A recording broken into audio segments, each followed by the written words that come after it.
너희는 세상을 본받지 말고 거룩하고 경건한 삶을 살라.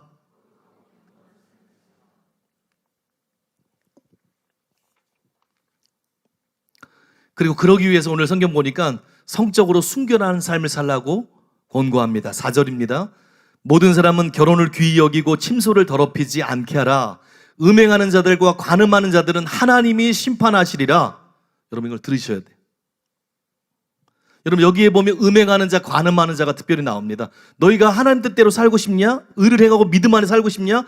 그러면 성적으로 순결한 삶, 구별된 삶을 살아야 된다. 음행은 일반적인 성적인 부도덕이, 간음은 결혼 서약을 위반하는 성적인 부도덕을 지칭합니다. 여러분 이 시대가 얼마나 악하고 음란해요. 그러나 우리는 이런 풍조에서 돌이켜야 됩니다. 왜냐하면 뭐라고 말씀하세요? 주님의 심판이 기다리고 있다는 거예요. 4절 하반절이에요.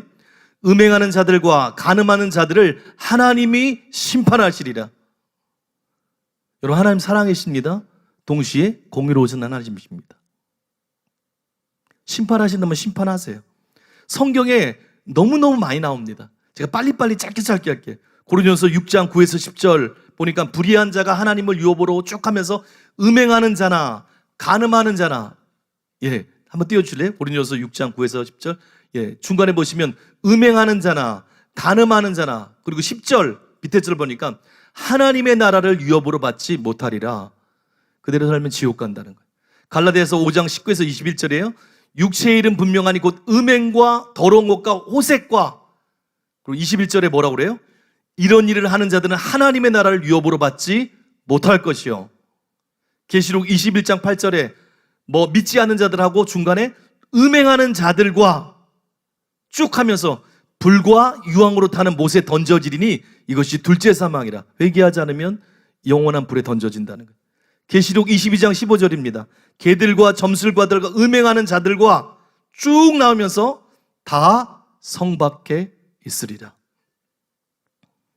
여러분 돌이키지 않으면 심판과 멸망이 기다린다는 거예요. 세상을 따라가지 말라는 거예요. 여러분 이 경고를 들어야 됩니다. 여러분 다시 말씀드리지만 얼마나 악하고 음란한 시대에 살고 있습니까? 저는 여러분을 볼 때 너무 마음이 아파요. 그리고 우리 중고등부 학생들, 어린 학생 볼 때 너무너무 마음이 아파요. 어떻게 이런 세상 속에서 진짜로 진리와 성령으로 무장하지 않으면, 또 예수님이 그 사람의 진짜 유인이 아니면 이길 수가 없는 시대. 여러분 우리나라가 얼마나 음란에 물들여 있습니까? 여러 번 말씀드렸어요. 지금 예전은 말할 것도 없고 지금은 상상도 안 돼. 18년 전에 조사한 것, 2005년도에 여성정치연구원에서 조사한 게 매춘하고 향락 산업에 종사하는, 그게 직업인 사람이 18년 전에 70만에서 100만이었어요. 지금 훨씬 늘었습니다. 몇 년 전에 유흥업소에 종사하는 사람이 200만이 넘었어요. 대한민국에서. 인구는 줄어가는데. 음란물이 인터넷에 홍수를 이룹니다. 전국 곳곳에 러브 호텔, 모텔. 저희가 가끔 산행 가기 위해서 양평을 가잖아요. 곳곳에 홍천도 깔렸어요. 제가 이번 주 월요일 날 저희 가족 중에 한 분이 요양병원에 있어서 면회하기 위해서 이번 주 이제 아프리카 가기 전에 그 인천에 있는 한 지역 요양병원을 갔습니다. 그리고 면회를 하고 나왔어요. 그래서 이제 밥 먹기 위해서 한 동네를 이렇게 갔어요. 깜짝 놀랐습니다. 은행을 가야 돼서 은행 가는데 그 동네 넓은 지역에 전체가 거의 음식점 몇 개 있고 그 전체가 러브 호텔, 모텔이. 제가 속에서 이런 생각이 올라오더라고요. 말도 안 되는 생각이. 장사가 되나? 저렇게 많은데 저게 장사가 되나? 그냥 동네예요. 꽤 넓은 그 동네에 화려하지들 않아요. 전체가 러브 호텔이나 모텔이 그냥 깔려 있어요. 노아 홍수 심판 때 같아. 소돔과 고모라 시대 같아. 여러분 왜 대환란이 온다고 했습니까? 악이 차는 거예요. 악이 차는 거. 악이 차서 하나님의 심판이 임하는 겁니다. 음란의 쓰나미가 오고 있어요. 이게 너무 크다 보니까 예수 믿는 많은 사람들이 성적인 죄에 무감각에 빠져 있어요. 그리고 어느새 비슷한 성향을 자꾸 띱니다. 절대로 안 됩니다, 여러분. 그렇게 해서 주님 따를 수가 없어요. 여러분, 예수님께서 산상수훈에서 뭐라고 말씀하세요? 여자를 보고 음욕을 품는 마음에 간음한 그것도 간음이라고 말씀하셨어요. 읽지 않겠습니다? 그러면서 뭐라고 말씀하세요? 야, 이제 내가 조금 있으면 십자가를 질 거니까 괜찮아. 용서 받을 거야. 사함 받을 거야. 그렇게 말씀하지 않았어요. 우리가 알듯이 뭐라고 말씀하세요? 오른눈이 범죄하면 뽑아버리라. 오른손이 범죄하면 잘라버리라. 내 백책 중 하나가 없어지고 천국 가는 것이 온몸을 가지고 멀쩡하게 지옥 가는 것보다 낫다. 여러분, 반드시 죄를 끊어버려야 됩니다. 회개하고 돌이켜야 됩니다. 아니면 멸망합니다. 바울이 음행에 대해서 에베소서에 이렇게 했어요. 에베소 5장 3절입니다. 음행과 온갖 더러운 것, 탐욕, 축하고 그 이름조차도 부르지 말라. 이는 성도의 마땅한 바이다. 당신은 소속이 다릅니다. 우리가 물론 아직 몸의 구속이 이루어졌지 않기 때문에 모든 유혹을 받을 수 있죠. 그러나 그대로 사는 거, 그대로 젖어 사는 거, 똑같이 음담패설하고 똑같이 얘기하는 거 성도의 마땅한 바가 아닙니다. 디모데전서 3장 4에서 5절에서 뭐라고 말씀합니까? 배신하며 조급하며 자만하며 쾌락을 사랑하기를 하나님 사랑하는 것보다 더하며 경건의 모양은 있으나 경건의 능력은 부인하니 이 같은 자들에서 내가 돌아서라. 돌아서야 되는 거예요. 여러분, 이 권면에 귀를 기울이십시오. 그래야 믿음을 지키고 구별되게 살 수 있습니다. 성령으로 충만해져야 됩니다. 기도해야 됩니다. 말씀으로 마음을 채워야 됩니다. 또한 히브리서 기자는 세상을 본받지 말고 거룩하고 구별된 삶을 살기 위해서 뭐라고 그래요? 탐심을 버리라고 얘기합니다. 5절이에요. 돈을 사랑하지 말고 있는 바를 족한 줄로 알라. 여러분, 돈 좋죠? 좋습니다. 돈은 우리의 삶에 필요하고 중요합니다. 그렇지만 그것을 사랑하고 얽매여 있는 것을 탐욕이라고 그래요. 절대 탐욕에 빠지지 말라는 거예요. 성경 구절을 잊지 않겠지만 돈과 하나님을 겸하여 섬길 수 없어요. 마태복음 6장 24절에. 또 골로새 3장 5절 보니까 탐심 곧 우상숭배니라. 많이 들어서 알 거예요. 우상숭배입니다. 여러분, 세상 사람들의 가치는 돈입니다. 그들의 안정감은 돈에 기반을 두고 있습니다. 탐욕, 배금사상이 가득해요. 돈 때문에 울고 웃습니다. 돈 때문에 살고 죽기도 합니다. 말끝마다 돈 하며 삽니다. 우리 믿는 자는 아니에요. 히브리서 저자가 뭐라고 그래요? 도리어 족한 줄로 여기라. 욕심 버리고 자족하는 마음으로 살라는 거예요. 물론 열심히 일하지 말라는 게 아니라 열심히 일해야 됩니다. 가족들을 위해 일해야 되고 막 열심히 일해야 됩니다. 또 하나님께 주시는 재정의 축복을 부정하는 것도 아니에요. 염세주의에 빠지라는 것도 아니에요. 그러나 돈에 마음을 두고 살지 말라는 거예요. 하나님 자리에 돈을 두지 말라는 거예요. 좀 전에 얘기했듯이 돈이 아니라 하나님이 돼야 되는 거예요. 그러면서 그렇게 살아야 되는, 그렇게 권면하는 근거와 이유를 5절에서 6절에서 이렇게 얘기합니다. 우리 한 번 더 읽겠습니다. 우리들을 향한 권면이기 때문에 5절 6절 한번 읽겠습니다. 시작. 돈을 사랑하지 말고 있는 바를 족한 줄로 알라. 그가 친히 말씀하시기를 내가 결코 너희를 버리지 아니하고 너희를 떠나지 아니하리라 하셨느니라. 그러므로 우리가 담대히 말하되 주는 나를 돕는 이시니 내가 무서워하지 아니하겠노라. 사람이 내게 어찌하리요 하노라. 왜 돈 하지 말라고 그래요? 자족하라고 그래요? 열심히 살지만 하나님께서 돌보시기 때문이라는. 5절 보니까 내가 결코 너희를 버리지 아니하고 너희를 떠나지 아니하리라. 여러분 진짜 믿으십니까? 하나님이 여러분을 돌보십니다. 이것을 믿을 때 6절처럼 고백할 수 있는 거예요. 주는 나를 돕는 이시니 내가 무서워하지 아니하겠노라. 사람이 내게 어찌하리요? 여러분, 하나님이 여러분의 진짜 도움이십니까? 여러분의 지혜입니까? 삶의 목적일 뿐만 아니라 또 진짜 주님이 여러분의 목자십니까? 여호와는 나의 목자시니 내게 부족함이 없으리다. 축도 때 늘 하는 것처럼 그가 나를 푸른 풀밭에 누이시며 쉴만한 물가로 인도하시는도다. 주께서 내 원수의 목전에 딱 띄고 내게 상을 차려주시고 기름을 내 머리에 부리셨으니 내 잔이 넘치나이다.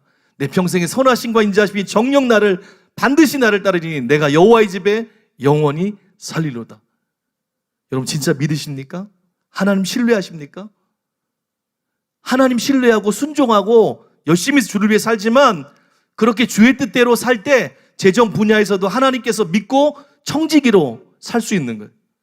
또 우리의 삶에 재정도 공급하시는 하나님을 실제로 경험하면서 합니다.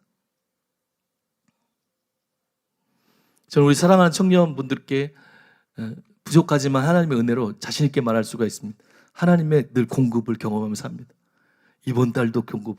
목사님 월급도 많이 받잖아요. 그래도 공급을 경험하고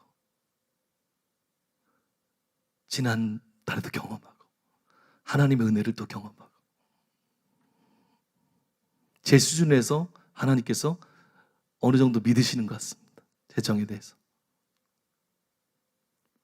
여러분 하나님께서 젊을 때부터 하나님께서 재정 분야에서도 믿을 수 있는 사람으로 여러분 준비되어야 됩니다. 부을 수 있는.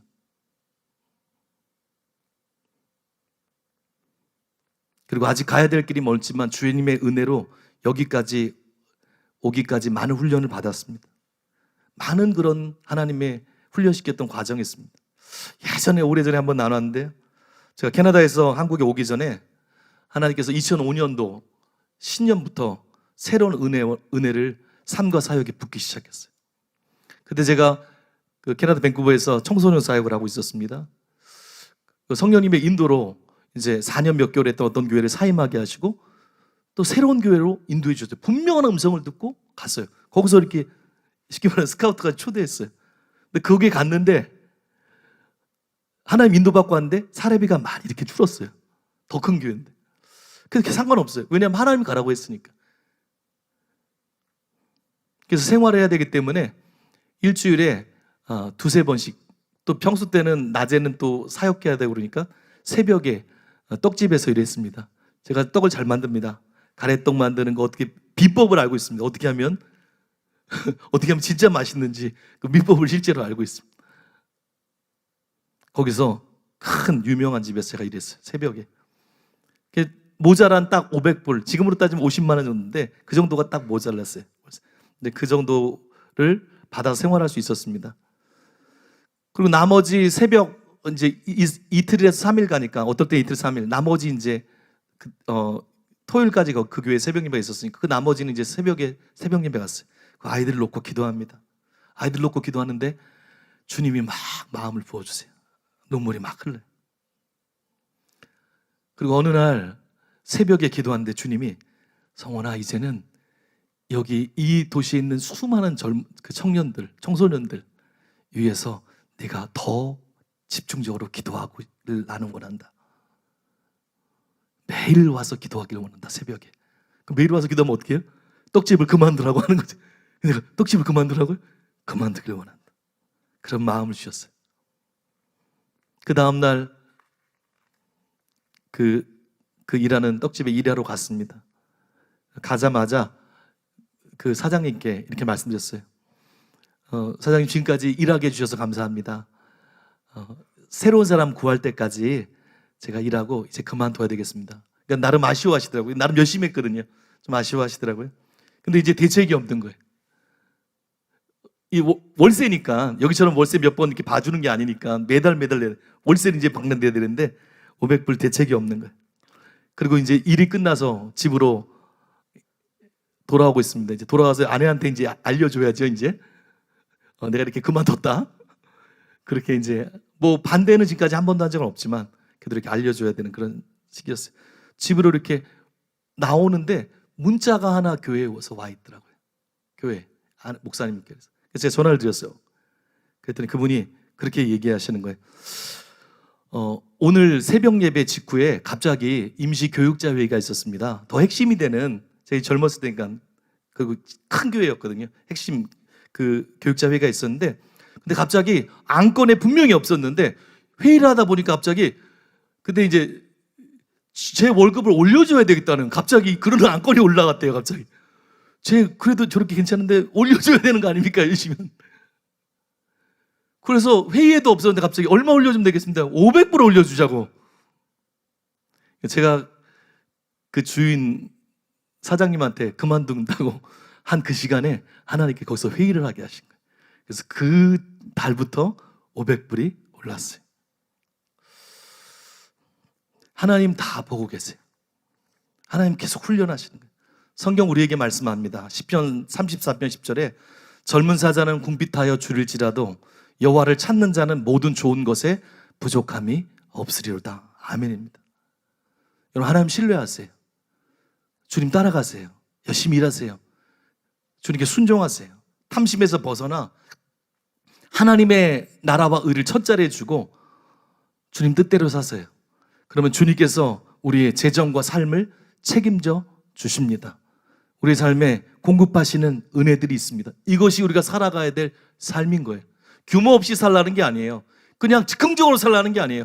열심히 규모 있게 살아야 됩니다. 그러나 탐심에 돈이 나의 삶의 기반과 안정의 근거와 나의 미래의 무조건 준비가 아니라 하나님이십니다. 돈도 하나님을 위해 쓰는 겁니다. 얼마 전 담임 목사님께서 주일 설교 때 전하신 신자가 주로 섬기는 세 가지 우상, 오늘 권면 들어보세요. 그게 뭐였죠? 자기사랑, 쾌락사랑, 탐심이에요. 이거 똑같잖아요. 오늘 뭐라고 합니까? 이기심과 자기중심성을 버리고 사랑하며 살라고 권면하잖아요. 또 음란, 탐심 버리고 거룩한 삶, 구별된 삶 살라고 말씀합니다. 자기사랑, 쾌락사랑, 탐심, 이 우상을 버리라는 거예요. 이것이 주님이 책임지는 삶, 승리의 삶으로 나가는 거예요. 여러분, 더 늦기 전에 우리의 삶, 우리의 마음을 주님의 말씀으로 점검해야 돼요. 이 권면 들어야 됩니다. 들을 수 있어야 돼요. 여러분, 옛삶으로 돌아가지 마세요. 주님 앞에 더 나오세요. 주님을 더 찾으세요. 내가 한 2주 했는데 안 돼. 그런 거 하지 마세요. 다시 잠깐 멈췄는데 또 하면 돼요. 주님 앞에 나오세요. 그리고 사랑하는 사람이 되세요. 여러분, 셀에서부터 사랑하는 사람이 되세요. 그래서 우리 예배 때마다, 우리 모임 때마다 주님이 기뻐하시고 더 임하실 수 있도록 그렇게 하세요. 그리고 거룩한 삶, 구별된 삶 사세요. 우리 힘으로 안 됩니다. 진리 그리고 성령으로 되는 겁니다. 주님 의지에 살아가세요. 여러분, 최종평가자는 주님이십니다. 그래서 더 늦기 전에 이 바른 권면에 귀를 기울이세요. 그리고 이 권면으로 나를 돌아보세요. 여러분, 어제도 제가 기도했어요. 그저께도 기도했어요. 하나님, 저와 우리 청년들이 더 진짜가 되게 해주세요. 적당한 신앙생활 말고 예수님이 진짜 나의 주인이시고 성령님을 의지해서 말씀 그대로 한 발을 세상과 또 주님이 아니라 진짜 주님을 쫓아가는 진짜가 되게 해주세요. 그 기도를 계속하고 있습니다. 물론 여러분 진짜지만 더 진짜가 돼야 됩니다. 말씀을 정리하면서 그 외에 몇 가지 권면이 나오지만 다 건너가고 한 가지만 더 살펴보고 짧게 정리해서 마치길 원합니다. 히브리서 13장 12에서 13절입니다. 우리 같이 한번 읽겠습니다. 시작. 그러므로 예수도 자기 피로써 백성을 거룩하게 하려고 성문 밖에서 고난을 받으셨느니라.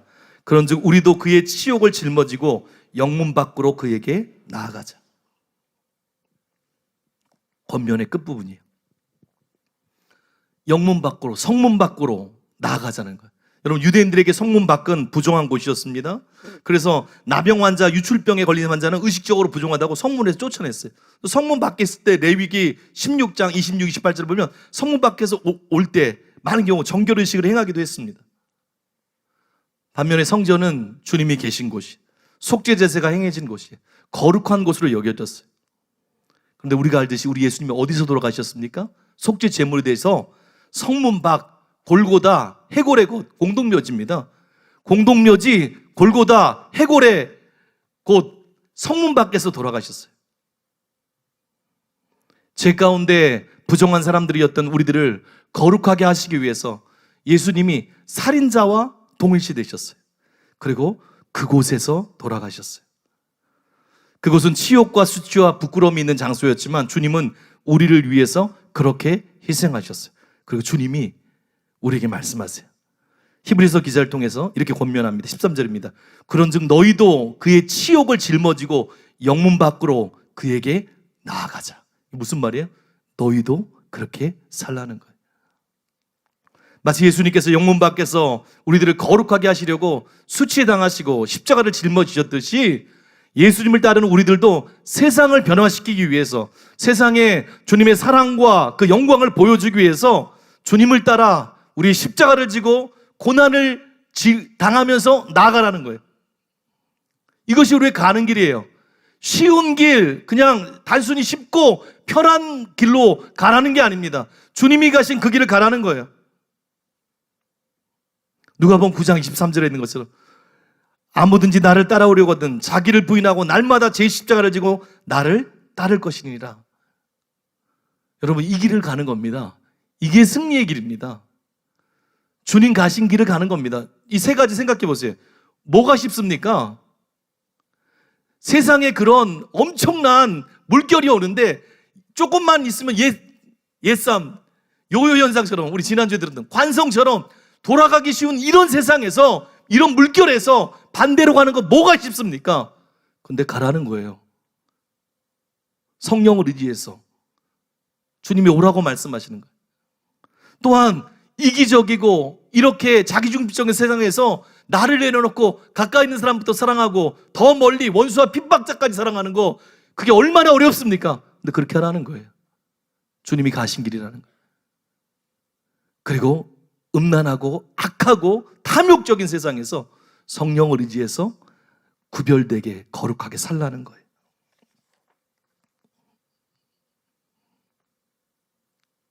여러분, 이 길을 가야 됩니다. 오늘 히브리서 기자의 권면을 들으십시오. 여러분, 이 길을 가야 됩니다. 이게 사는 길입니다. 여러분, 멈추지 마십시오. 수련회 끝난 2주밖에 안 됐습니다. 멈추지 마십시오. 그냥 주님께 달려가십시오. 오늘 기도하면서 성령 안에서 결단하고 뜨거운 마음 받아서 예수님이 나를 위해서 가신 그 길, 이제 내가 갈 차례입니다. 주님, 그렇게 가십시오. 그럴 때 진짜가 됩니다. 여러분, 더 진짜가 됩니다. 주님이 함께하기 시작합니다. 주님이 여러분 삶에 임하기 시작합니다. 목자가 되십니다. 여러분, 이 권면으로 여러분을 돌아보시고 오늘 이 권면을 실제 붙들고 주님을 따르는 우리 모두가 되는 그런 시간 되시길 바랍니다. 우리 함께